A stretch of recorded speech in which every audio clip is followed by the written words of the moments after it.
Msikilizaji, kwa kwanza nikushukuru sana bwana. Na Mungu akubariki mno. I say, umebahatika kuisikiliza simulizi ambayo kama ambavyo umeenjoy na kulia kwenye simulizi ya Teddy na nyingine nyingi huko nyuma, basi hii hapa sijita kuweka katika hali gani. Kwa ufupi tu ni kwamba maisha na siri sana. Siri nyingi ambazo mimi na wewe unayenisikiliza hapo hatuzijui. Watu wengine hufikia hata kusema kwamba maisha ni kitendawili, wakiwa na maana kwamba hatuyajui yajayo kwenye maisha yetu ya mbele. Pia kwenye mchakato mzima wa maisha hatupaswi kukata tamaa. Lolote laweza kutokea. Mambo yaliyokuwa mabaya yanaweza kubadilika na kuwa mazuri. Na mara nyingine hata mazuri yanaweza kubadilika na kuwa mabaya. Hivyo tunapaswa kupambana muda wote tukiamini kwamba mafanikio yako mbele yetu. Jennifer, mwanamke ambaye alikuwa mkorofi kupindukia, ambaye wazazi wake na jamii kwa ujumla ilimkatia tamaa kutokana na tabia zake mbovu za ufuska. Aliweza kupambana na kujikuta amebadilika na kuwa mwanamke mzuri mwenye tabia njema. Haikuwa rahisi kwake kuyafikia mafanikio hayo. Alikumbana na vikwazo vingi sana ambavyo kuna wakati vilimkatisha tamaa, lakini aliweza kupambana na hatimaye kushinda. Kumbuka muda wote utakuwa nami Lucas Lumbas, na kuomba like pamoja na kucomment uwepo wako ama unaisikiliza hii simulizi ukiwa wapi, engo yoyote duniani. Sawa Yes. Mtayarishaji ni Judith Kaunda. Tunaanza simulizi. Tangu nikiwa mdogo nilikuwa nikisikia kwamba Mungu ndiye hupanga hatima za maisha ya wanadamu. Baada ya kukua nimetambua kuwa kweli Mungu humwandalia kila mtu hatima njema. Lakini si wote hufikia. Kuweza kuifikia kunahitaji bidii, maamuzi sahihi na mara nyingine kulipa gharama. Kwa maneno mengine, twaweza sema kila mtu anaweza kuamua hatima yake kupitia matendo yake. Msikilizaji, naitwa Jennifer. Na maisha yangu ni ushuhuda tosha kuhusu hilo. Huu ni ukweli kabisa. Mimi ni mtoto wa pili katika familia ya watoto watatu. Kaka yangu aitwaye Michael ni daktari na dada yangu Miriam alikuwa anasoma chuo. Ingawa tunamuita dada, Miriam si dada yangu wa damu bali ni binamu yetu.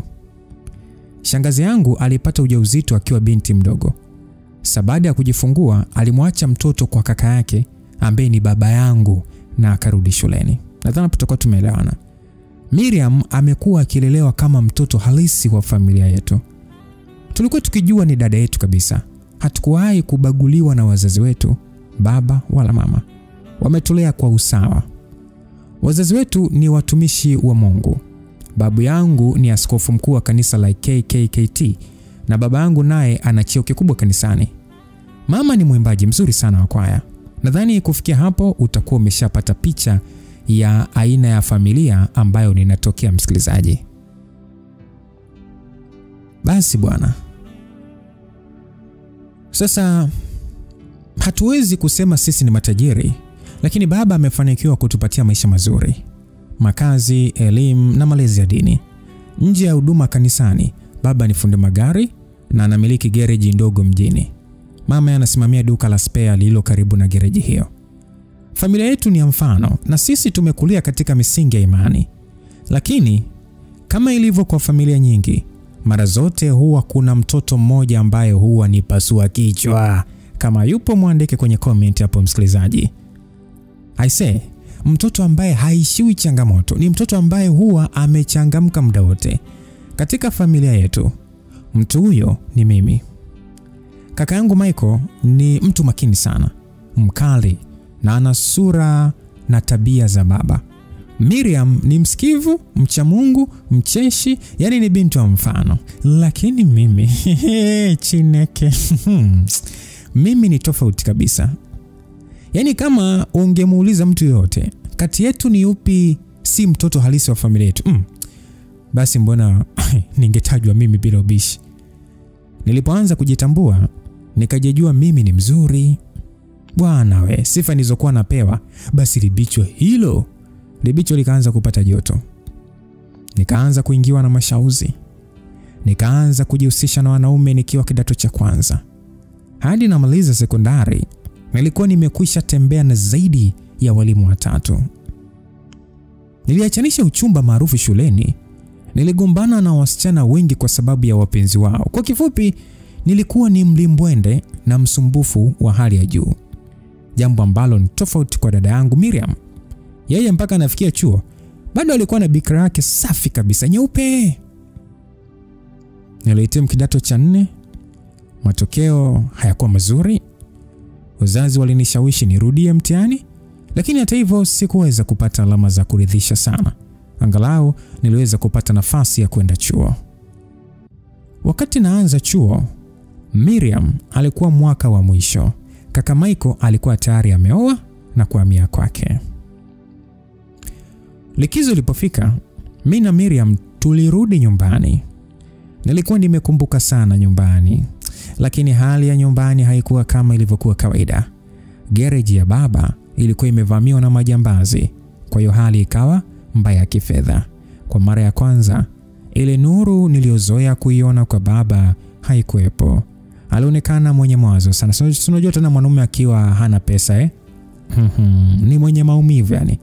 Hali hiyo ilinifanya sasa nisitamani hata kudeka au kumweleza changamoto za chuoni.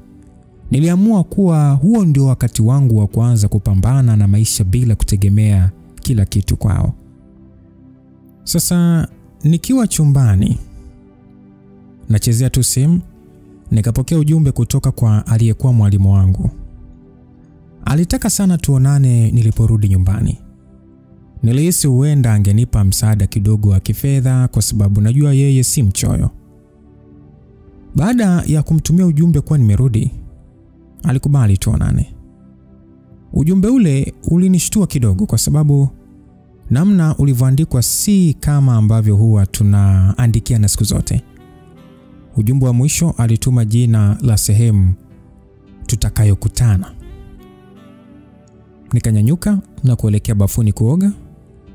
Nilipofungua bomba, maji hayakuwepo. Sasa nikajifunga taulo, nikatoka chumbani na kumfuata mama sebleni. Nikasema kwamba mama, mbona maji hayatoki bafuni kwetu? Mama akasema kwamba nenda ukachote kwenye tanki nyuma ya nyumba. Nikasema yes, yani maji hayatoki mabomba yote mama, kuna tatizo? Mama akasema tatizo? Tatizo lipo mwanangu. Nikasema sasa kwa nini msimuite fundi mama? Mama akasema hili sio tatizo la fundi. Jeni, bili ya maji haijalipwa. Jana wamekata. Nikasema yani hali ni ngumu kiasi hiki mama. Sasa mbona hukuniambia? Mama akasema hata kama ningekuambia ungefanya nini? Wewe bado ni mwanafunzi. Nikasema lakini Michael yupo mama, sasa kwa nini usimwambie? Mama akasema hapana mwanangu. Kaka yako ametusaidia sana. Hili ni jambo dogo tu. Ni wewe tu kuacha uvivu na ukachote maji nje. Basi nilienda kwa unyonge sana. Nilienda upande wa nyuma ya nyumba na kufungulia maji kutoka kwenye tank. Nilipokuwa nikirudi, nikakutana na baba sebleni. Nilihisi aibu kwani nilikuwa nimejifunga taulo. Nilisalimia kwa sauti ya aibu, nikapita haraka na kwenda chumbani. Baba alitikia bila kuniangalia mara mbili. Najua alikuwa amekasirika. Nilipoingia bafuni, kabla hata sijaoga, nikasikia kelele nje. Nikachungulia dirishani, nikamuona Miriam akibishana na mtu. Yule mtu alikuwa anasema kwamba kamwambie mdogo wako atoke nje. Nimekuja sasa. Yesi ni bingwa kutembea na ume za watu. La haula. Mwanamke huyo alikuwa ni mke wa mwalimu wangu. Kumbe ujumbe niliokuwa napokea muda ule alikuwa anatuma yeye. Nilijisikia vibaya sana. Sikutaka kuwaumiza wazazi wangu, hasa katika kipindi hiki kigumu. Kama baba akijua, anaweza kunipa laana. Nikavaa haraka dera na kutokea mlango wa nyuma kumnyamazisha kabla wazazi hawajasikia. Lakini nilipofika getini, nilikuta wanawake wengine 5 wamesimama, wote wakiwa na hasira. Niliogopa, nikajificha. Walikuwa hawajaniona. Niliona namna walivyodhamiria kuniumiza. Nikarudi ndani.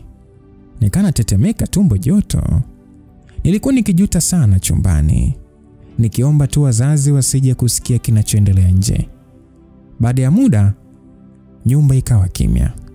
Nikachungulia dirishani kwa uoga, nikidhani baba ametoka. Nilipotazama nje, nikamwona Miriam akitoka getini pamoja na yule dada. Nikashusha pumzi ndefu na kumshukuru Mungu. Nilihisi kama ameniepusha na janga. Hata hamu ya kuoga iliisha kabisa. Baadaye Miriam alikuja chumbani. Nikanyanyuka haraka na kumkumbatia. Nikasema kwamba sijui atingekuaje bila wewe kumtoa. Asante sana dadangu. Miriam alijibu ya kwamba ilikuwa ni ngumu sana kumshawishi. Na kama unataka kuishi kwa amani, acha kutembea na waume za watu. Ukirudia, yule mama atakuumiza kweli. Nikasema sawa dada, na kuahidi ngoja nifute kabisa namba zao. Basi nichukua simu yangu na kuanza kufuta namba za waume za watu. Ilipofika muda wa chakula cha usiku, tulikaa mezani wote isipokuwa baba ambaye alikuwa ametoka. Mama alitutazama kwa mashaka. Kisha kuuliza kwamba kuna mtu kaniambia mchana kulikuwa na fujo getini. Ni nani? Mimi na Miriam tuliangaliana kwa haraka. Sasa Miriam akajibu kwamba walikuwa wana kikundi tu wenzangu. Walinipitia ili twende kudai hela yetu. Si unajua tena walivyo na kelele. Mama akasema, "Oh, kumbe." Mama alisema kusasa akitikisa kichwa. Dada yangu aliniokoa kwa mara nyingine. Kwa kweli sijui ambao hamna dada mnaishije. Usiku tuliporudi chumbani, nilimkuta Miriam akichati. Nikamtania nikasema kwamba naona uko busy, atakuwa shemeji yangu nini? Alicheka kama kawaida yake, akaniambia kwamba nina furaha sana mdogo wangu, Felix amerudi. Nikasema wao jamani. Sasa mmepanga kuonana lini? Miriam akasema kesho ni siku yake ya kuzaliwa. Kaka yake atamfanyia sherehe, amenialika huko lakini sidhani kama nitaweza kwenda. Nikasema dada jamani, si lazima uende jamani. Miriam akasema hapana Jenny, siwezi kwenda. Sherehe yenyewe itafanyika usiku. Nikasema dada, lakini wewe sio mtoto mdogo dada, hebu anza basi kujiandaa. Kesho lazima upendeze mpaka huyo bwana akikuona atangaze ndoa. Miriam akasema hakuna haja ya kumtega. Tumeelewana, tutaongezwa habari baada ya kumaliza masomo. Nikamuuliza Miriam kwamba hivi kweli hautafanya naye chochote hadi ndoa? Miriam akasema tulielewana hivyo, nitafanya tendo la ndoa nikiwa nimeolewa. Nikasema kwamba dada, hivyo na hakika huyo kijana ni mzima kweli? Miriam akasema unaongea nini sasa? Nikasema mimi sijasema kitu, nimeshangaa tu. Unajua kwa upendo wangu mimi siwezi kumwamini mwanaume yote ambaye ameishi da. Unajua da ilivyo na wanawake wazuri, alafu miaka miwili yuko peke yake huko. Miriam akasema namwamini. Akasema wewe ni mwaminifu sana dada yangu. Na bahati mbaya wanaume huwa hawana bikra. Huwezi kuthibitisha lolote. Miriam akasema nitasimamia kile ninachoamini. Si sahihi kuonyesha mwili wangu kabla ndoa. Nikasema jamani dada, hebu acha ubishi. Nyie watu wazima sasa ni sioni haja hata ya kumnyima. Felix atakuoa kwa sababu anakupenda, si kwa sababu eti wewe ni bikra. Hiyo ni kama heshima tu.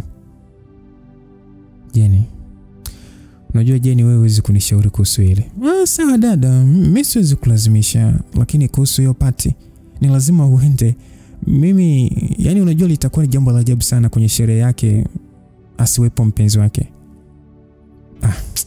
Bwana, mimi nahisi kutakuwa tu kuna watu wengi nisiowajua. Unaonaje ukinisindikiza? Sawa, hakuna shida dada, tutaenda. Cha msingi tu wewe upendeze, uoneshe uzuri wako, uendelee kumvutia. Basi Miriam akasema jamani Jenny, na maana wache. Nilimshawishi dada mpaka akakubali. Sasa Miriam akauliza kwamba tunawezaje kuaga nyumbani? Nikasema ile niachie mimi. Basi nikagua kabati langu, nikatoa magauni matatu mazuri, nikamuonyesha da Miriam. Miriam akasema kwamba Jenny, hili gauni ni fupi sana, nitawezaje mimi kulivaa jamani? Nikasema kwamba lazima upendeze, usije kwenda kumwaibisha mwenzio. Miriam akasema hili hapana, bora ile hapa lingine. Nikasema sawa. Basi nilitoa gauni lingine kwa ajili yangu. Kesho yake tuliaga kuwa tunaenda kwa kaka Michael ambaye anaishi mbali kidogo na nyumbani. Kwa bahati nzuri kaka alikuwa safarini na wifi hakuwa na shida kabisa. Alitukaribisha vizuri. Ilipofika jioni tulienda saluni. Miriam aliendelea kuwasiliana na Felix. Baada ya kujiandaa alitutumia usafiri ukatufuata nyumbani kwa kaka. Tulifika kwa Felix majira ya saa 2 usiku. Ilikuwa ni nyumba nzuri tu ya kifahari, zile apartment ya hadhi ya juu kabisa. Nilipoiangalia nikaona kama dada yangu ameokota dodo. Nilivutiwa na kila kitu pale. Tulikaribishwa ndani na kukuta vijana wengi wa umri wetu waliovaa vizuri, wa kuvutia na mabinti warembo waliopendeza sana. Miongoni mwao alikuwepo Violet, binti ambaye huwa namuona kanisani. Palikuwa pamechangamka sana. Vijana walikuwa bomba. Ilionekana wazi kuwa ni watoto wa vigogo. Sasa nilimnongoneza dada tena kwa furaha nikasema kwamba dada yani nakuapia hapa lazima nipate mpenzi leo hapa. Basi dada akanambia Jenny kwa makini, acha ujinga. Alinionya tu hivyo. Basi tulikaa pale kwenye viti tukaendelea kutazama mandhari ya sherehe. Nilipotazama upande wa Miriam nilimwona kitabasamu alipomwona kijana mmoja akitembea kuelekea upande wetu. Alikuwa kijana mrefu mweupe mwenye haiba ya kuvutia. Na kwa wakati huo alikuwa amebeba glasi 2 za kinywaji na akawa ameachia tabasamu dogo. Sasa nipanua macho kwa mshangao. Nisiamini kile ninachokiona. Nikamgeukia dada yangu haraka na kumuuliza kwa mshangao kwamba dada, usiniambie huyu ndiye Felix wako? Msikilizaji, Felix ni kijana ambaye tumekuwa pamoja tulipokuwa wadogo. Kabla babake hajapandishwa cheo kuwa mkuu wa mkoa, walikuwa wanaishi mtaani kwetu. Felix alikuwa ni mtoto wa mama, alideka mno. Wakati ana miaka 8, mimi nilikuwa na miaka 5. Lakini sasa nilikuwa namuonea sana. Unajua tena uchokozi wangu na kundi langu nini? Tulikuwa tunamtania na kumkimbiza hadi anajikojolea. Alionekana mzembe sana, lakini siku zote Miriam alikuwa akimtetea. Urafiki wao uliendelea mpaka sekondari bwana. Mimi sikuwahi kufikiria kama ule upendo wa kitoto ungeweza kudumu kiasi hicho, lakini hilo halikunishangaza kwa sababu Miriam siku zote alikuwa akimzungumzia vizuri tu. Kilichonishangaza ni jinsi Felix alivyobadilika na kuwa mwanaume wa kuvutia. Sikutegemea kabisa kumuona vile. Felix alitufikia, akamkumbatia dada nikiwa bado namkodolea macho kwa mshangao. Miriam alimkumbatia pia. Ingawa alionekana kuwa na aibu, niliona bora niwapishe. Nikasogea pembeni. Aisee, usimkatie mtu tamaa. Yule kijana niliyekuwa namuona mzembe wa hovyo ndio amekuwa bonge la bwana. Hivi ndivyo maisha yalivyo. Nilikaa sehemu nikiwatazama. Kikweli nilianza kumuonea dada wivu. Sijui kwa nini mabikra huwa washamba hivi, yani kama mimi ningekuwa kwenye nafasi ya dada ningeitendea haki. Lakini dada alisimama naye kama wako kwenye kongamano. Nina uhakika walikuwa wanapiga soga za kawaida. Miriam hakuwa romantic hata kidogo. Naona kama ananiaibisha hivi. Nilitoa simu yangu nikamtumia ujumbe. Nikasema kwamba jamani dada, hebu changamka basi kidogo. Mbona uko kama umesimama na mjomba wako? Miriam aliposoma alicheka. Na Felix alipomtazama naye akacheka. Walipendeza kweli kweli. Sasa sijui Felix alimwambia nini, nikaona wameshikana mikono na kuingia ndani zaidi. Nilijisemea kwa furaha kwamba mambo si ndio hayo.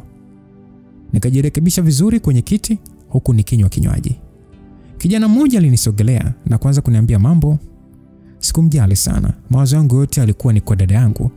Nilitamani sana aonyeshe mapenzi hadharani. Nikamtumia tena ujumbe. Nikaandika kwamba dada, una bahati sana. Felix ni mwanaume mzuri. Ukipata nafasi, mpe zawadi yake leo.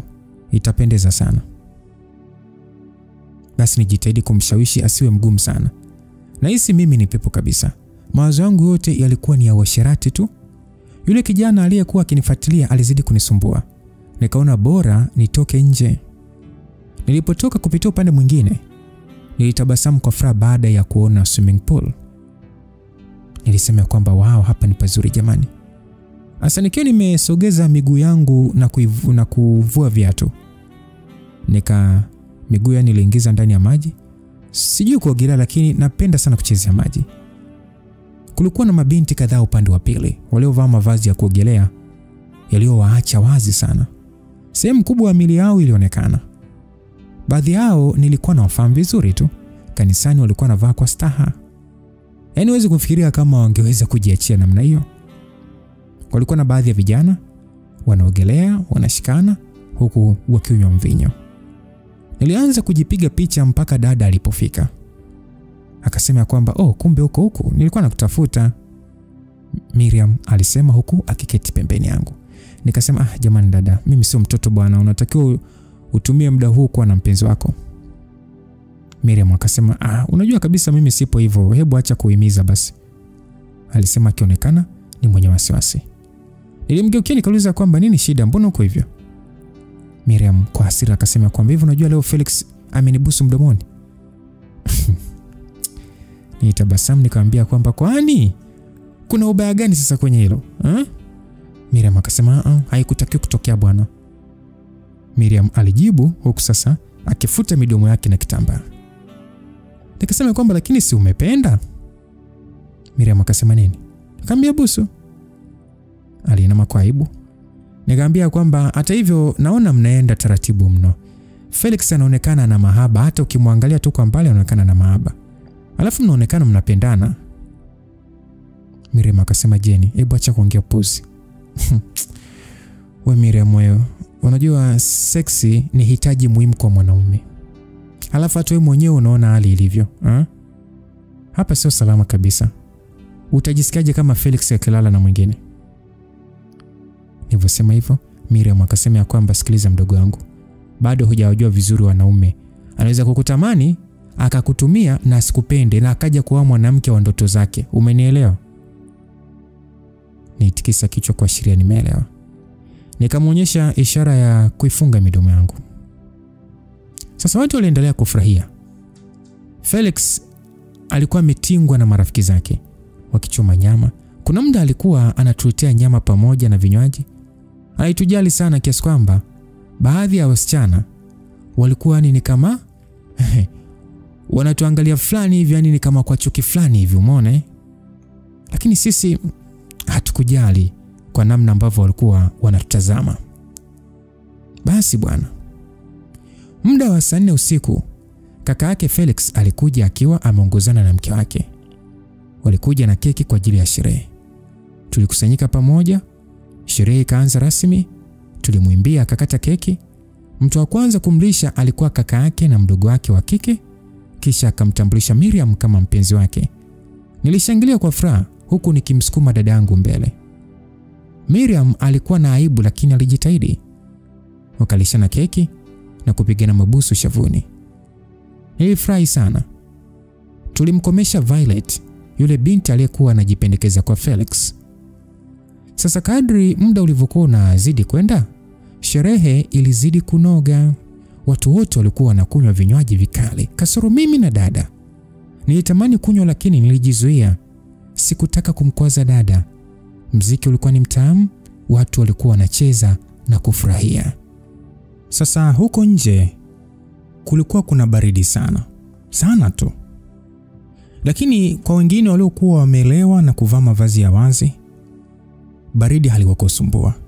Mimi nilikuwa nacheza taratibu kupunguza tu baridi, huku dada yangu akiwa amekaa tu. Miriam ana tatizo la kifua, yani pumu. Na hali ya hewa pale haikuwa rafiki kwake. Sasa Miriam akasema kwamba Jenny, hapa inabidi tuende, najisikia vibaya sana afu sijabeba dawa yangu.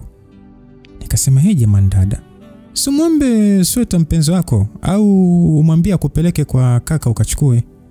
Miriam akasema hapana, siwezi kuwa msumbufu hivyo. Nikasema dada, sidhani kama ni sawa kumwacha mpenzi wako kwenye mazingira haya. Mimi niko na hakika tukiondoka tu Violet ataanza kumchombeza. Tazama anavyojisogeza kwake. Unataka kumlinda mpenzi wako. Miriam akasema sawa basi mimi naenda, wewe utabaki hapa. Nikasema sendo nini sadada? Miriam akasema Jenny, nimekusaidia mara nyingi sana. Sasa ni zamu yako kulipa. Nilishangaa nikasema unamaanisha nini? Miriam akasema mimi sijawahi kukuomba kitu, lakini leo nataka unisaidie. Utabaki hapa na kumchunga Felix. Hakikisha huyo Vai hamsogelee mpenzi wangu. Nikasema hey jamani dada, sasa mimi nitawezaje kumchunga mtu mzima? Miriam akasema Jane, wewe ni mjanja. Sidhani kama ninatakiwa kukufundisha cha kufanya. Basi nilibaki natoa macho. Hii kazi ndio upewa, mbona kama kizaazaa? Miriam alikwenda kumwaga Felix, ambaye alimsindikiza mpaka kwenye gari ambalo alikuwa ameomba rafiki yake ampeleke. Nilibaki pale kama yatima, nikimtazama Felix kwa mbali. Nilikuwa nawaza ni namna ya kumwanza. Wakati nachezea maji pale, Felix alinifuata akiwa na glasi ya wine. Akaniambia vipi, unataka kuogelea? Aliuliza huku sasa akinikabidhi kinywaji. Nilipokea huku nikimjibu ya kwamba natamani lakini sijui kuogelea. Akasema usijali, nitakufundisha. Basi nilicheka kidogo na kumwambia Felix ya kwamba Felix, hakuna haja, hata hivyo sijabeba nguo za kuogelea. Felix akasema usijali, Sonia atakupatia, ngoja nimuite. Basi Felix alimuita Sonia. Huyu Sonia ni mdogo wake. Akampa maelekezo. Sonia alikuwa mkarimu sana. Akanishika mkono na kuanza kuniongoza ndani. Tuliingia kwenye chumba kilichokuwa na mikoba mingi. Nadhani ilikuwa ni sehemu ya mabinti kuhifadhi pochi na kubadilishia nguo. Alitoa begi dogo, akalifungua na kutoa nguo. Akaniambia kwamba hii hapa itakufaa. Sonia alisema akinipatia kinguo kidogo. Nikatoa macho kwa mshangao. Pamoja na ujanja wangu wote, niliogopa kukivaa kile kinguo. Sonia akaniambia kwamba usijali, unaweza kufunga tu mtandio, maana hiyo shape yako inaweza kusababisha matatizo. Sonia alisema hivyo kwa kicheka. Alinionyesha bafu, nikaoga kisha nikavaa. Kile kinguo kilinichora kuanzia kifuani. Kilikuwa na kitambaa kidogo sana kilichofunika sehemu ndogo ya mwili wangu. Sasa nilipojiangalia kwenye kioo, Sonia akasema kwamba wow, umependeza sana. Hivi unajua wewe ni mzuri kuliko hata dada yako yule mshamba. Nikasema kwamba Sonia, acha masiara bwana, dada yangu ni mzuri sana. Ni vile tu hawezi kuvaa nguo za namna hii. Sonia akasema una hata haja ya kujifunga mtandio. Binti umekamilika, najua kakaangu lazima apagawe. Nikasema Sonia jamani, hebu acha kuongea bwana. Felix ni shemeji yangu. Sonia akasema nakutania bwana. Basi nimwambia tuondoke, na baada ya kujifunga mtandio nikamwambia tusepe. Sonia alionekana ajali hata kidogo kuhusu uhusiano wa kakake na Miriam. Tulitoka na kuingia kwenye maji. Tuliendelea kuchezea maji pamoja na Sonia na tulianza kuelewana. Nilimwona Felix akiwa na Vai na Sonia alinitazama. Akagundua sijapenda. Pasipo kutegemea akamuita Felix aje. Alafu yeye akaenda kwa mpenzi wake aliyekuwa pembeni anakunywa. Felix alikuja upande wangu. Akavua fulana yake na kubaki na bukta. Akaingia kwenye maji. Nilibaki na shangaa, anafanya nini huyo? Alisogea upande wangu, akanishika na kuanza kunifundisha kuogelea. Sijui ilikuwaje, mwili wangu ulipatwa na kama shot hivi. Najitahidi kuwa kawaida, lakini kila sehemu ya mwili wangu ililegea. Namna alivyokuwa ananikamatia kiuno, ananisogeza karibu yake, basi mwenzenu nilikuwa hoi na jikaza tu. Nilikuwa kama mjinga, wakati Felix yeye alikuwa kawaida tu, tena ananiita shem. Mimi sasa ni kama nimeshaanza kuanza ujinga. Nilimwona Violet akinitazama vibaya. Najua kupenda kabisa. Nikaamua kumkomesha. Nikaanzisha mchezo wa kumwagiana maji na Shem ili yule kijuso ajinyonge. Tulicheza mpaka nikampandia mgongoni. Felix alionekana kufurahia sana. Baadaye alitoka kwenye maji na kuingia ndani. Baada ya sekunde kadhaa nikamwona Violet kanyanyuka na yeye anafuata alipokwenda Felix. Mwanzo mimi sikujali, lakini nikakumbuka dada kaniambia nimchunge. Nikatoka haraka kwenye maji na kuwafuatilia. Nilipopita koridoni, kabla sijafika kwenye chumba cha Felix, nikavutwa na kubananishwa ukutani. Violet akasema kwamba wewe malaya wewe. Na kuona tu ninavyojisogeza kwa Felix na kuona, nikasema kwamba ni shemeji yangu, wewe nani kwake kwani? Nilimjibu kwa jeuri ili ajue anacheza na kichwa kibovu. Akaniambia kwamba mimi sio mjinga, najua namtaka shemeji yako. Nikasema wewe fikiria utakavyo, lakini sitaacha kumlinda dhidi ya watu kama wewe. Akasema eti unamlinda. Ile michezo sio ya kumlinda, ni ya kumvutia tu upande wako. Nikasema nipishe huko. Nilimsukuma nikimwacha. Nikaelekea kwenye chumba cha kubadilishia nguo ambako nilimkuta Sonia analia. Nikamuuliza Sonia, umepatwa na nini? Aliendelea kulia tu. Nilimbembeza pale na aliponyamaza aliniambia amemfumania mpenzi wake na binti mwingine. Nilimpa pole na kumwacha pumzike. Nilibadilisha nguo nikatoka. Nikiwa sasa na zunguka, watu walikuwa wametingwa, yani kama huwa yani hawalali kabisa. Wanakunywa na kupiga soga. So mimi nilikaa pembeni tu nikiwatazama. Violet hakukoma. Alikuwa kakaa karibu zaidi na Felix. Nikadondosha chupa ili Felix anione. Na kweli aligeuka. Aliponiona akaniita. Nilivyomkorofi nikafika na kukaa katikati yake na Violet. Vaya kakasirika sana. Soga ziliendelea. Nikajifanya mtoto wa mjini, saa ngapi nisinywe vinywaji vyao. Nilianza kuhisi kizunguzungu, lakini nilichangamka, nikaanza kuongea na kuwa yani ni mwenyeji kuliko wao. Nikaanza kuwapigia soga za utotoni, namna Felix alivyokuwa na deka na namna tulivyokuwa tunamchokoza mpaka anakimbilia kwa mama yake. Walivunjika mbavu. Kuna muda mpaka nilisimama katikati yao. Kabla sijafika mbali, Felix alininyanyua na kunipeleka chumbani kwake ili nilale. Sikuwa nimelewa sana. Nilitambua kila kitu. Sasa kwa sauti ya kelevi nikasema kwamba najua nimeongea sana, nisamee. Akasema usijali, hao ni mambo ya zamani. Akasema lakini sijakwambia namna ulivyobadilika na kuwa kijana mtanashati. Felix alitabasamu akitikisa kichwa. Nikasema kweli namaanisha dadangu ana bahati sana. Felix akasema unamaanisha mimi ni mwanamume mzuri? Swali lake lilikuwa ni kama mtego. Wakati huo tulikuwa tumekaa kitandani, tena tumekaribiana. Nikajibu ya kwamba ndio, wewe ni ndoto ya kila binti. Unatoka kwenye familia nzuri, una elimu, muonekano wako. Felix una kila sifa ya mwanamume mzuri. Nilisema maneno hayo huku mkono wangu ukianza kumpapasa bila kutegemea. Felix alinivutia upande wake na kuanza kunyonya lipsi zangu.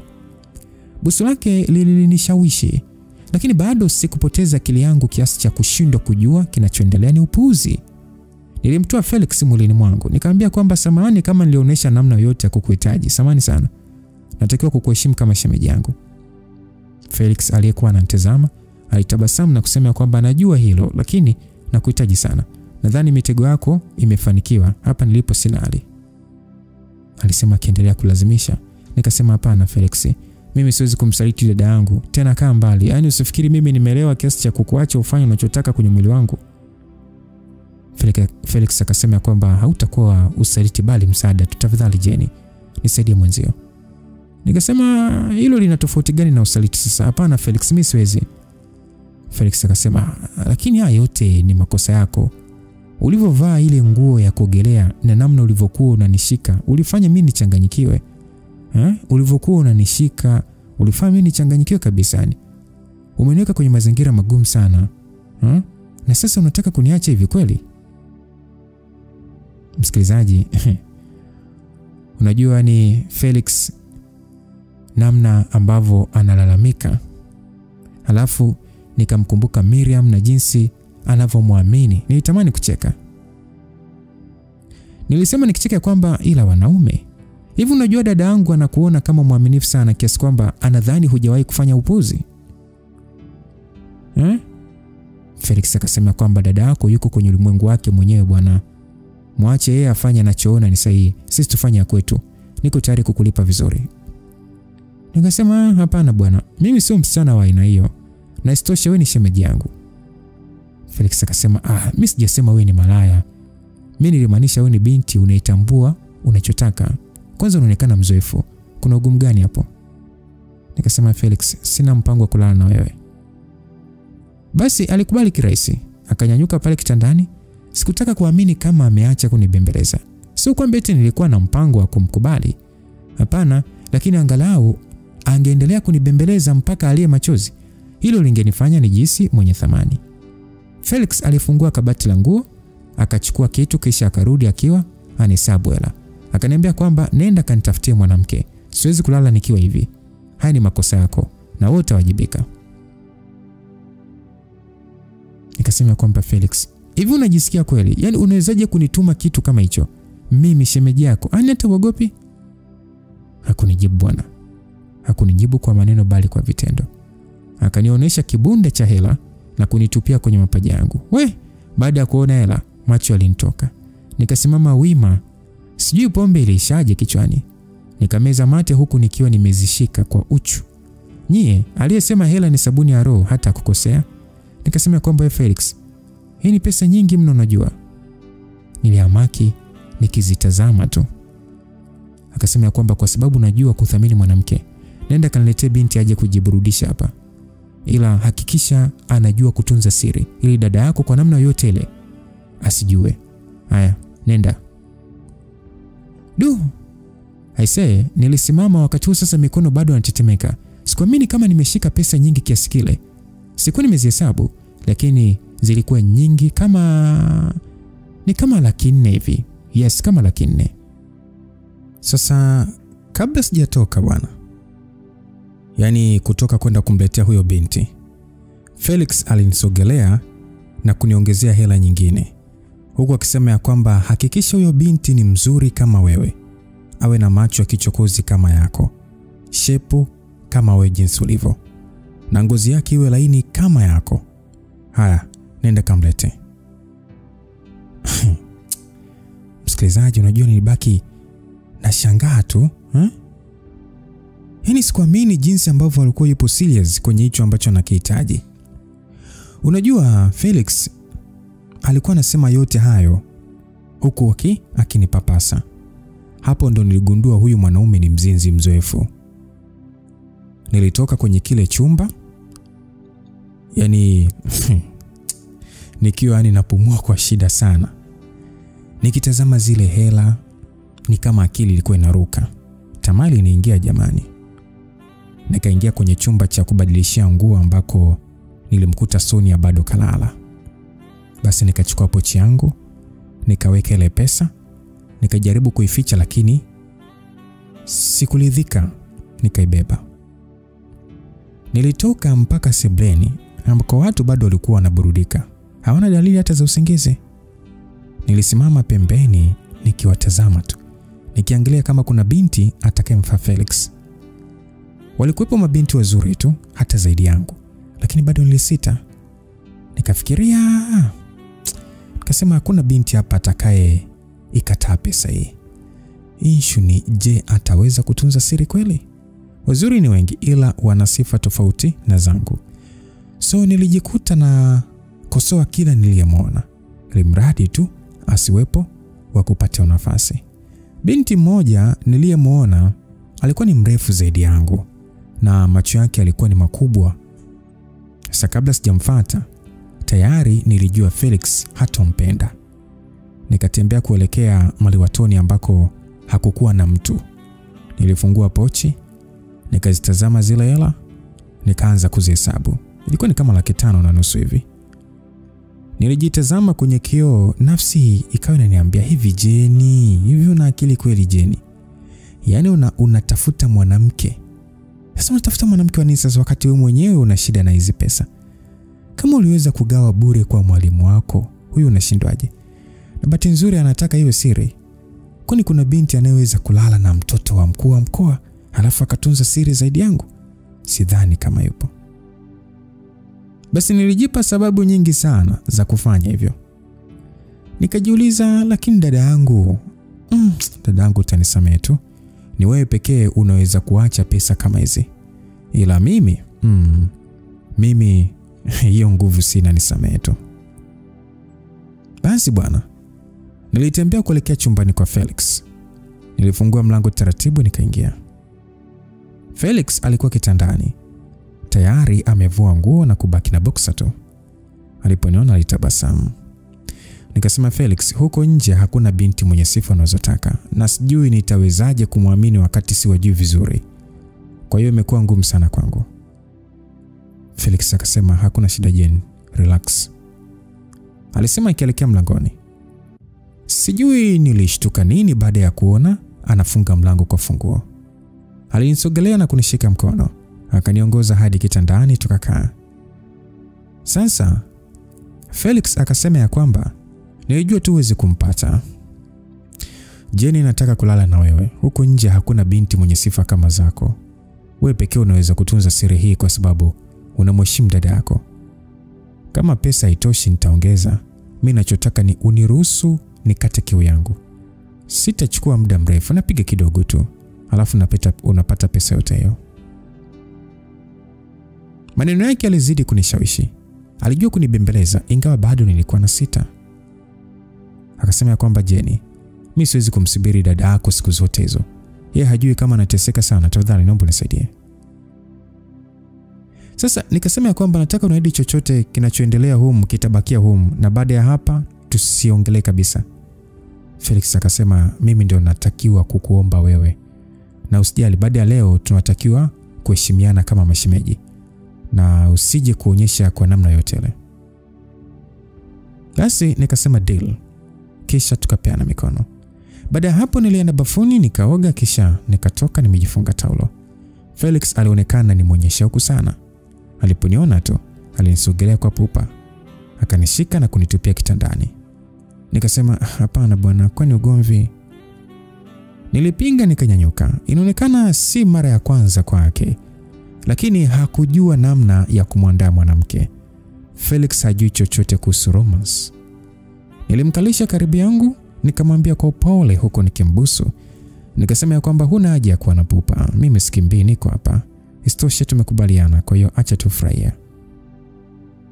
Basi Felix alitulia na kufanya nilichomwambia. Baada ya busu, nilimkalia mapajani na yeye akanishika kiuno. Tukaendelea kupiana mabusu kutukipapa sana. So nilipoona amelegea nikamvua bukta yake na kuanza kuimba kwenye maiki yake. Niliimba kwa ufundi wangu wote. Na Felix alinogewa vibaya mno. Alikuwa analalamika kwa furaha. Tulilala pamoja usiku kucha. Ulikuwa ni usiku wa aina yake. Yule aliyesema nimpe kidogo tu ataridhika, kila nilipojigeuza alinihitaji. Sijui hata alienda raundi ngapi. Mimi ninachojua tu alinishughulikia kisawasawa na alionekana kufurahia sana. Mpaka kulipopambazuka, Felix hakuwa tayari kuniacha. Mimi sikuweza kutoka kabla sijampa cha asubuhi. Akasema kwamba Jenny, sijui umenipa nini, natamani kuwa na wewe muda wote. Sichoki kukutazama. Unazidi kunivutia, tafadhali sana usiondoke, baki na mimi. Nilimjibu kwamba Felix, naomba uniache. Hayo sio makubaliano yetu. Hivi umesahau tulichoongea jana, Utakuwa unatania wewe, si ndio? Akasema hapana Jenny, naomba tutoroke basi, twende mbali tukajifungia hotelini wiki nzima. Ufanye utundu wako wote. Nadhani baada ya hapo nitaridhika na kusahau kila kitu. Nimtazama Felix nikasema, mimi nahisi utakuwa umechanganyikiwa, sio mzima. Felix akasema, namaanisha Jenny, nakuhitaji, naomba niambie nikupe kiasi gani. Msikilizaji, unajua mwanzo nilidhani anatania, lakini sasa nilimuona anamaanisha. Nilianza kujutia upuuzi niliofanya. Nikikumbuka dada yangu alivyomwema kwangu, basi machozi yakaanza kunishuka. Felix baada ya kuona nalia, akabadilisha mawazo. Akasema, samahani Jenny, najua nimevurugwa na sijui namna ya kujidhibiti. Nielewe na mimi. Nimewahi kufanya mapenzi mara nyingi, lakini sijawahi kufurahia namna hii. Umenishika pabaya na sidhani kama nitaweza kusahau hili. Lakini usijali, mimi nitajitahidi tu kadri ya uwezo wangu kukuheshimu, yani kuheshimu uamuzi wako. Basi nami nilitikia nikasema sawa. Nikanyanyuka na kwenda bafuni. Nilipotoka nilivaa nguo zangu na kumwacha Felix akiniangalia. Sijui kama atafanya kama alivyosema, maana macho yake yalionyesha masikitiko. Nilijuta kumuonyesha mautundu, ila mimi da. Sasa wakati anatoka chumbani kwake, ilikuwa ni mida ya saa 12 asubuhi. Nilipomalizia kufunga mlango na kugeuka, nikakutana na Violet amesimama mbele yangu. Nilipata hofu kidogo, lakini nikajifanya niko sawa. Vaya akaniuliza kwamba umelala wapi wewe? Nilikuwa nakutafuta. Nikamwambia kwamba unanitafuta wewe kama nani? Na kwa nini yani nikwambiani? Hebu naomba nipishe bwana, sio biashara yako kujua mimi nilipolala. Basi nilimsukuma na kumpita. Vai alizidi kunifuata mpaka nje.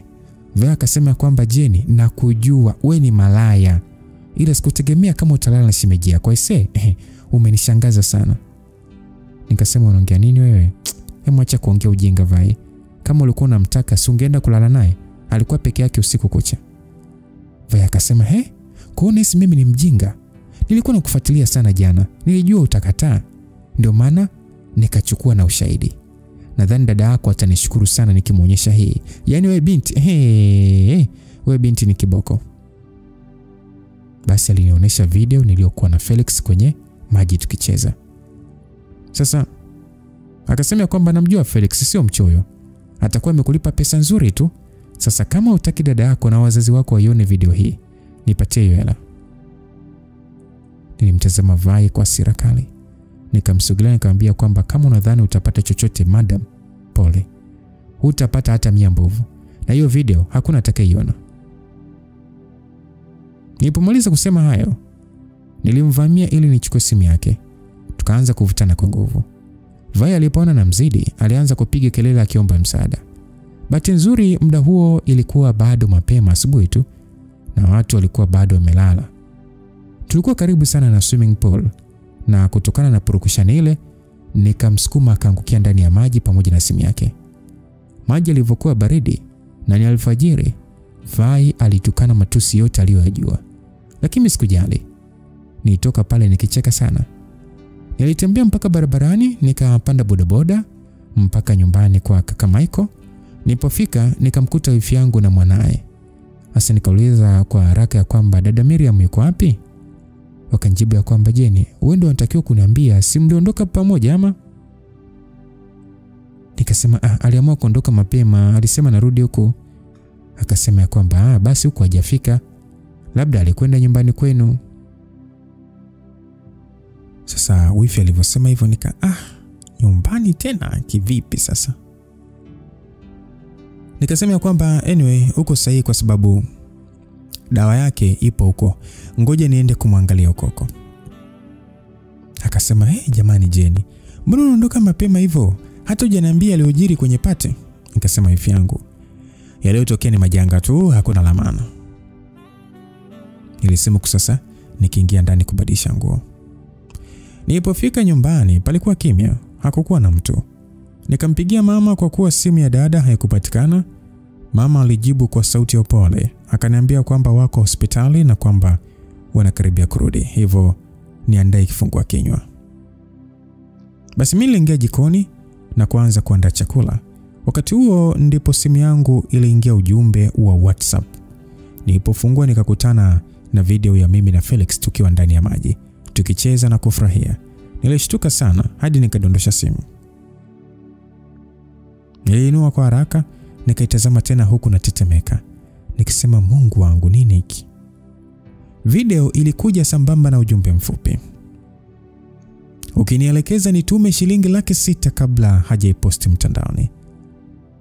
Alinipatia dakika 5 peke yake. Nilitetemeka, nilichanganyikiwa kabisa. Kasema inawezekanaje jamani, ile simu silidondokea kwenye maji jamani? Huyu Vai ni jini ama ameitengeneza saa ngapi? Basi nikaa nikitafakari sana bila kupata jibu. Nilikimbilia chumbani, nikaiangalia ile pesa niliyokuwa nayo. Nikatafakari, nikasema kesi kama hizi huwa zinaishia wapi? Nimesikia watu wakitishiwa sana, na hata nikituma pesa sidhani kama ataishia hapo, ataendelea kunisumbua tu. Basi nikarudisha hela kwenye pochi. Nikaanza kutafuta namba ya Felix kwenye dial ya dada. Sikuiona. Lakini kwa bahati nzuri nikakuta simu ya dada kitandani. Kumbe aliacha bwana. Ilikuwa imezima, nikaichomeka kwenye chaji. Nilipoiwasha nikapata namba ya Felix na nikampigia. Nikamueleza kila kitu, vitisho vya Vai na video. Nikamtumia pia makala ya video, yani nakala ya video hiyo, sio makala. Jamani. Yani copy, yani nilimforwardia video.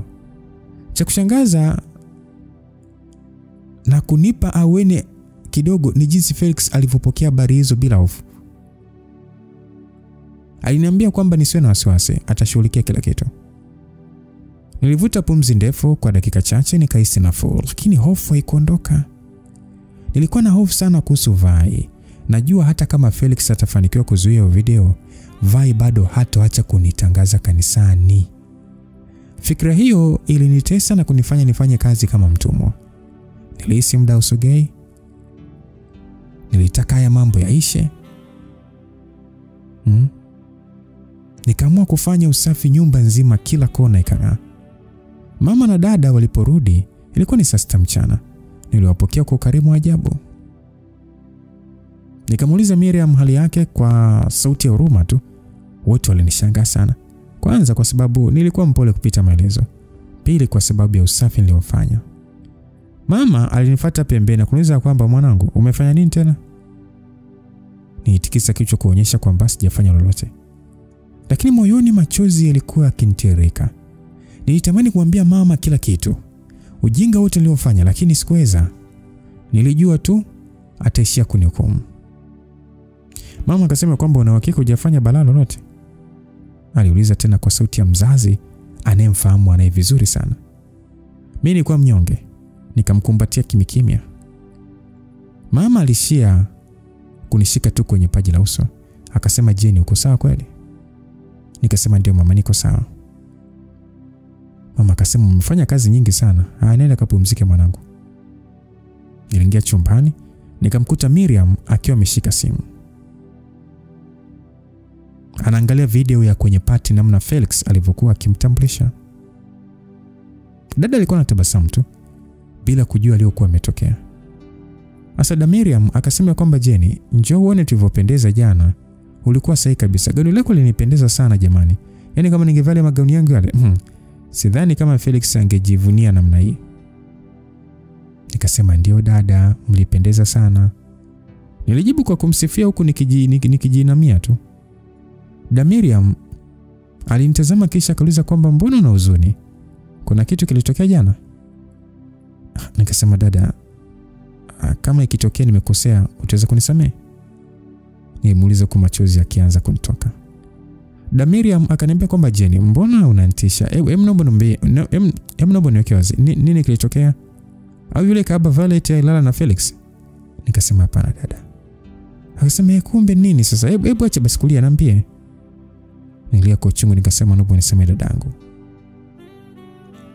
Sasa Miriam akasema kwamba, "Jeni, kama ulishindwa kumzuia Felix akalala na mwanamke mwingine, hilo sio kosa lako.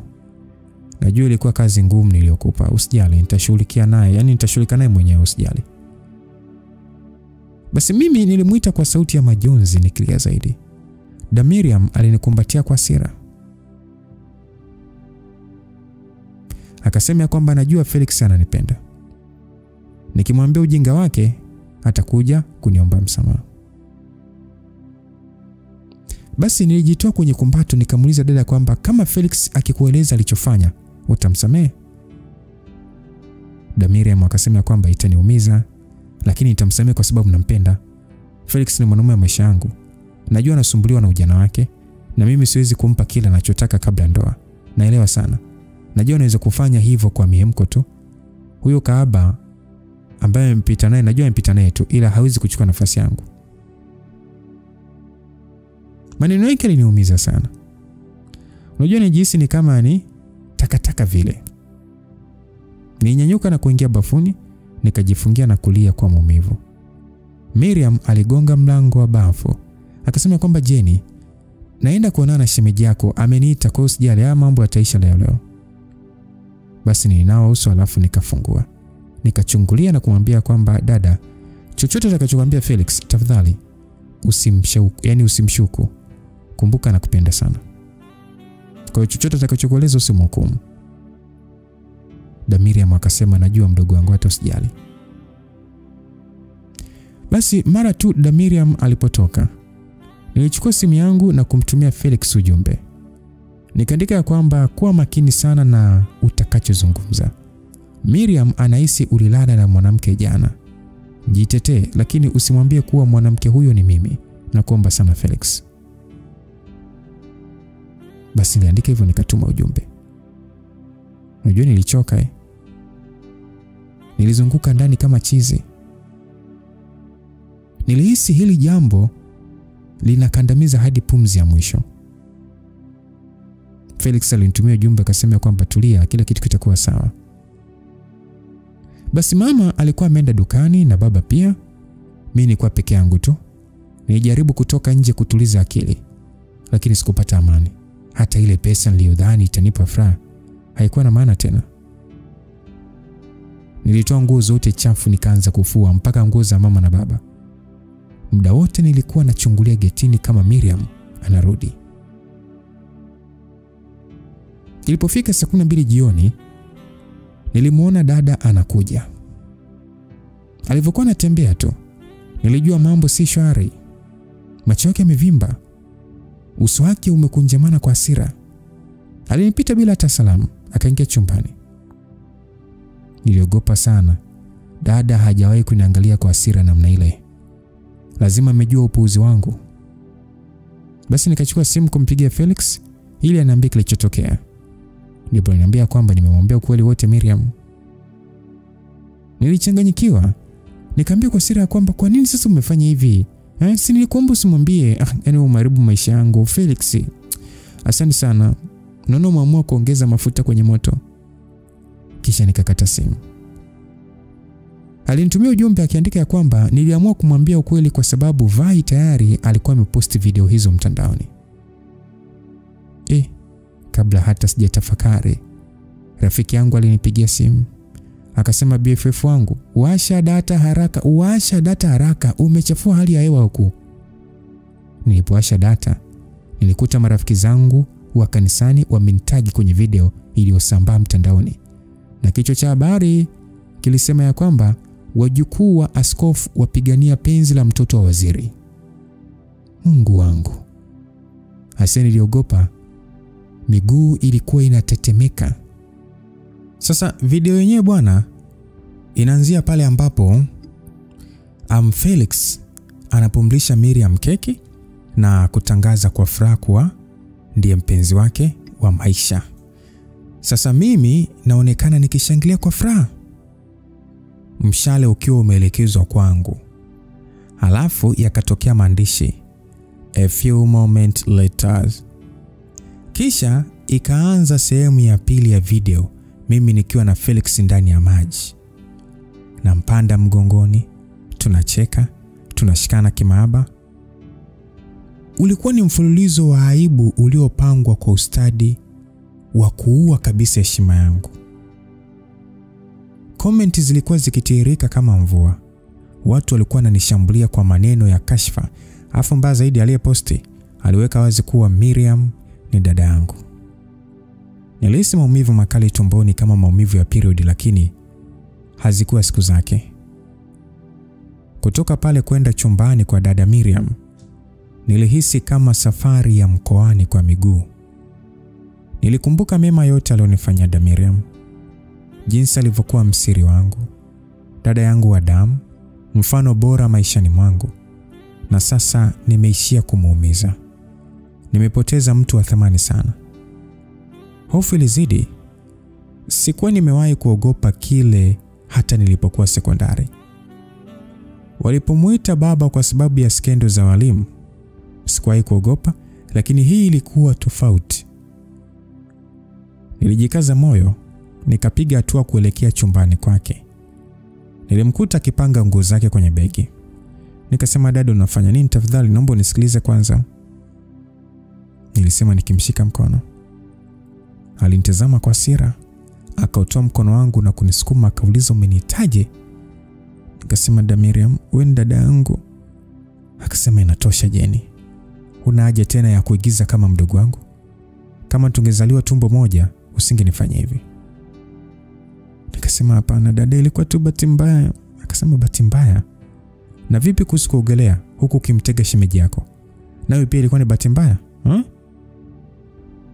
Dada, sio kama ulivyoona. Kwa hiyo umekuedit, si ndio? Nisamehe dada. Sina dada mwingine, naomba nielewe. Naomba acha unafikiri wako mjinga nini? Unatakiwa kwenda kusherehekea sasa, umesikia? Maana umefanikiwa. Sio umefanya nini, ila lengo lako limetimia. Umempata tayari, si ndio? Lakini hamtafika popote. Kwa sababu Mungu alinionyesha Felix ni wangu, atarudi tu. Dada, kwa nini unaongea hivyo? Najua unanielewa. Hapana dada, ni kweli mimi nimefanya makosa, najutia sana. Lakini mimi sina mpango wa kuwa naye tena. Najua mnapendana sana, tafadhali dada, naomba tusamehe na maisha endelee. Jenny, siku zote nilikuwa nakutetea Jenny. Nilikuwa upande wako. Nadhani nilikuwa dada mbaya. Sikukuonya vya kutosha. Na sasa nimechelewa sana. Ila nataka ujue wewe ni malaya. Jenny, una tabia mbaya na kuanzia leo mimi sio dada yako. Hapana dada, usinifanyie hivi. We Jenny, sitaki kusikia chochote kutoka kwako, umesikia? Felix ni mwanamume mzuri tu. Jitahidi usimuumize. Dada, sikuwa na mpango wa kuachanisha dada. Sasa ndicho ulichonifanyia. Miriam aliongea huku akitoka na begi lake. Unajua nilia sana pale ndani. Maana unajua nyumbani hapakuwa na mtu mwingine. Nilitoa sauti nitakavyo. Moyo wangu ulipasuka. Sikuwahi kuyashuku matendo yangu kama nilivyoyashuku siku ile. Sasa nimeelewa mimi ni mtu mbaya kiasi gani. Kwa sababu ya pesa nimemsaliti dada yangu kipenzi. Maneno alioniachia na hisi yatanitesa maisha yangu yote. Wakati bado nalia, simu yangu iliita. Nilipotazama ilikuwa namba ya Felix. Nilishikwa na hasira. Nikapokea na kuanza kumtukana, nikasema kwamba efala, usirudie tena kunipigia simu. Sahau kuhusu mimi. Felix kama kawaida yake hata kupaniki. Akanijibu kwa tu kwamba niko nje ya nyumba yenu. Akanikatia simu. Nilichanganyikiwa kabisa. Yaani anavyochukulia rahisi matatizo yangu. Hivi kweli watu wenye pesa ndio wanadharau namna hii? Nilinyanyuka kwa hasira, nikachukua pochi yangu nikatoka nje. Nilipoona gari lake, nilifunga geti na kumfuata. Sikutaka ashuke. Nikaamua kupanda mwenyewe. Nilimtizama kwa hasira. Yeye alikuwa anatabasamu tu. Alipoanza kuwasha gari, nikamzuia nikasema kwamba msubiri. Siendi popote na wewe. Ulichokifanya siwezi kukusamehe. Na kama umeamua kunichafua kwa sababu ya pesa, chukua pesa zako. Nilifoka huko nikimpatia la zake. Sio siri, nilikuwa nimevurugwa. Nilia kama mjinga. Felix alinisogelea akanikumbatia na kunibembeleza. Sasa mimi nikamuuliza swali jepesi tu ya kwamba ina maana ulishindwa kabisa kumzuia au mamua tu kuniacha ndaleleke? Usijali, mimi niko hapa, tutahakikishia kuwa wanakosea. Hivyo unaongea nini wewe? Na kwanza umemwambia nini dada yangu? Yani mpaka anahisi tuna mahusiano. Mimi nimemwambia kila kitu bila kumficha. Ni kweli tumefanya makosa ndio, lakini sasa kwangu haikuwa bahati mbaya. Mimi natokea kwa kupenda sana Jenny. Mimi sikuwahi kujisikia hivi kwa mwanamke yote. Mimi na hakika wewe ndiye mwanamke sahihi kwangu. Nakuhitaji sana. Wakati Felix anaongea, nilikuwa namshangaa. Sielewi yametokea wapi haya yote. Hivi unachokisema unaelewa? Sasa naelewa kwa nini dada alikuwa amenikasirikia vile. Kumbe umemwambia upuzi wako. Jenny, mimi sio mpuzi bwana. Mimi sikutaka kusema uongo, nimedhamiria, nimekupenda. Hivi unahisi mimi naweza kuwa na wewe baada ya yote? Mimi najua imekuathiri. Lakini muda tu. Watu watasahau na watakupongeza. Wewe unadhani nini kitatokea nikiamua kukuchumbia? Hivyo Felix wewe. Hivyo unaelewa unachokiongea? Jenny, mimi namaanisha nataka uwe mke wangu. Mimi nakupenda sana bana. Kama nitakuoa, itakuwa njia sahihi ya kunyamazisha wote wao wanaokukashifu. Msikilizaji, tangu nizaliwe sikuwahi kufanywa surprise kama hii. Felix alinichanganya na maamuzi yake haraka. Nilishindwa kuamini tumeonana jana tu. Tayari anadai kunipenda na yuko tayari kunilinda. Hata sikuandaa moyo wangu kwa ajili yake. Felix, mimi siwezi kuwa na wewe. Nitamuumiza dada yangu. Zaidi na hilo sio lengo langu. Achana na hayo mawazo kabisa. Basi nishuka kwenye gari. Nilipoingia ndani nilishtuka, nilimkuta mama sebleni. Nilitamani ardhi ipasuke ili niingie. Kwa namna alivyokuwa ananitazama, ilikuwa wazi ameshaona ile video. Nilimuona mama akijifuta machozi na kanga. Nilihisi maumivu makali moyoni.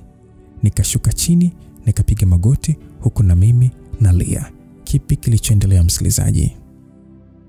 Mabinti wengi sana wanaingia kwenye changamoto kwa sababu ya pesa tu. Jana kuna taarifa nimesoma kwamba kuna wadada wawili wametoka na mwanaume, wamefika kwa baa, mwanaume amewaspoili pombe za kutosha, wamekula watakavyo, bili imekuja kama 1 million hivi ya Kitanzania. Jamaa amewaomba waende wote nyumbani, yani mabinti waondoke na huyo jamaa kwenda nyumbani. ama binti ni mtu na ndugu yake yani wawili yani wote wakakataa. Kumbuka hapo ameshakula vitu vya mwanaume. Sasa mwanaume baada ya kuona kwamba binti hawataki na wameshakula vitu vyake vya kutosha, bia za kutosha, nyama za kutosha nini, afu wanakataa kwenda naye nyumbani, kawafumua risasi. Kwa hiyo hatujui sasa haya maamuzi kwa sababu tu ya pesa. Binti mpaka akasahau yeye ni nani, huyo mtu anayetoka naye ni nani, hajafikiria kesho yake. Tazama sasa hiki ambacho kimetokea. Kwenye aibu kama hii mwanaume huwa hapati athari nyingi sana kwenye jamii. Mwanamke ndiye anapata athari kubwa sana. Sasa baada ya mama naye kuonekana kufahamu kilichotokea, na hapa Jane anapiga magoti huku akilia, mama atamsikiliza ama ndio Jane atatimuliwa nyumbani kwa sababu ya upuzi uliotokea? Tukutane sehemu inayofuatia msikilizaji kuweza kufahamu. Na je, dada atachukua maamuzi gani? Atakubali hivi ama?